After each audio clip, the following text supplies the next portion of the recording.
A mí me correspondió excedente del consumidor, excedente del productor, excedente total y pérdida irrecuperable o pérdida muerta. Vamos a empezar por excedente del consumidor, que es la diferencia entre la cantidad de un consumidor está dispuesto a pagar por un bien y lo que realmente paga por él.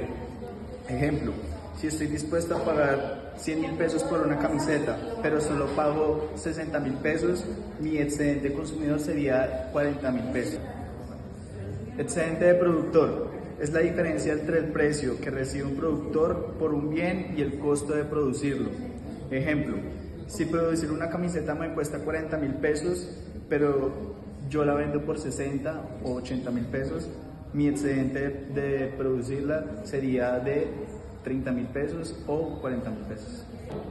Ahora sigue el excedente total o ganancia total, que es la suma de los excedentes del consumidor y del productor. O sea, excedente total igual a excedente del consumidor más excedente del productor.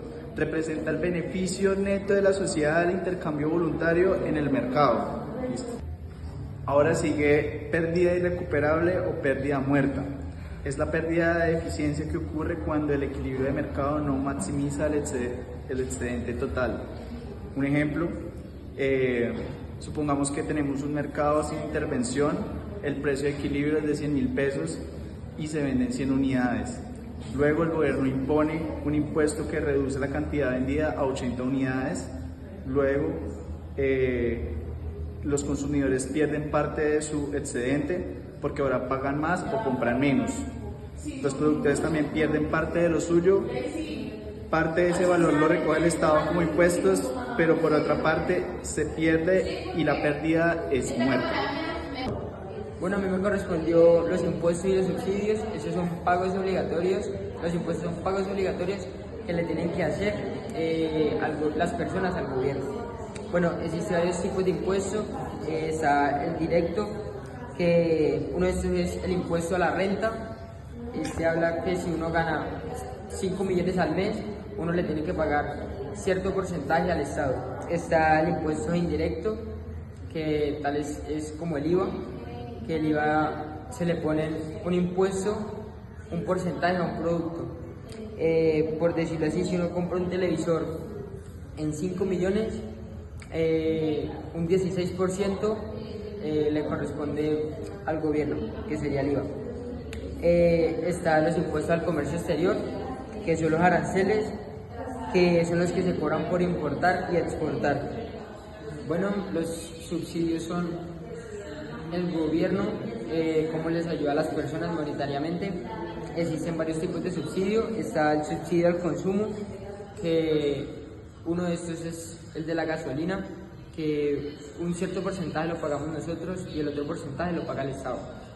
Los subsidios a la producción, que serían subsidios agrícolas, tales que como las entregas de semillas, maquinaria, les entregan también maquinarias a los campesinos. Y los subsidios monetarios, que les ayudan a las personas, digamos, de la tercera edad, a las personas de escasos recursos monetariamente. El día de hoy les voy a hablar sobre los 10 principios de la economía de demanda. Los 4 primeros de ellos se basan en las decisiones individuales. El primer principio nos habla de que los individuos siempre enfrentan disyuntivas. ¿Qué quiere decir? Que deben elegir están en situaciones que deben elegir entre dos opciones o más. Un ejemplo de ellas es que deben elegir entre el trabajo o el estudio. Deben sacrificar tiempo de una actividad para poder desarrollar la otra. El segundo principio nos habla de que el costo de algo es lo que se sacrifica para obtenerlo. Por ejemplo, tenemos 1.000 pesos para comer algo. Digamos que si gastamos 1.000 pesos en un café, ya esos 1.000 no los podemos gastar pues, en un bocadillo, en una galleta. El tercer principio nos habla de que las personas racionales siempre piensan en términos marginales. Quiere decir que, digamos, un empresario cuando va a contratar más empleados siempre piensa en que pues, el beneficio de ellos supere los costos para poder subsistir y mantenerse. El cuarto es que los individuos siempre estamos respondiendo a incentivos. Siempre, pues digamos que buscamos una recompensa adicional. Un ejemplo muy práctico es cuando digamos que dan un descuento en los impuestos por implementar tecnologías sostenibles como paneles solares, entonces pues aprovechamos esas situaciones. Ahora les voy a hablar sobre los principios de interacciones económicas. El quinto principio nos habla de que el comercio puede mejorar el bienestar de todos. Colombia es exportador principalmente de café, pero a su vez también exporta tecnología, exporta oro, lo que pues genera beneficios para varios mercados y pues genera el beneficio también de todos. El sexto nos habla de que los mercados suelen ser un buen mecanismo para organizar la actividad económica. Los mercados siempre trabajan pues en conjunto mediante oferta, mediante demanda y siempre buscan su punto de equilibrio. Entonces, pues en ocasiones el Estado se interviene o reglamentaciones gubernamentales, impuestos, pero el mercado siempre busca el punto de equilibrio y va a volver a organizarse. El séptimo, el Estado puede mejorar los resultados. El séptimo principio nos habla de que el Estado puede mejorar los resultados del mercado. Esto pues mediante subsidios, pueden ser subsidios para mejorar la educación, mejorando la desigualdad y activando la economía. El octavo principio nos habla de que el nivel de vida de un país depende de su capacidad de producción de bienes y de servicios. Un ejemplo es que un país como Alemania, que ya es un país desarrollado, tiene un PIB alto, lo que pues digamos que produce una buena infraestructura, un buen desarrollo. Colombia es un país en vías de desarrollo, pues digamos que nosotros no gozamos con esas mismas pues opciones. El noveno principio de Mankiw nos habla de que los precios suben cuando el gobierno imprime mucho dinero.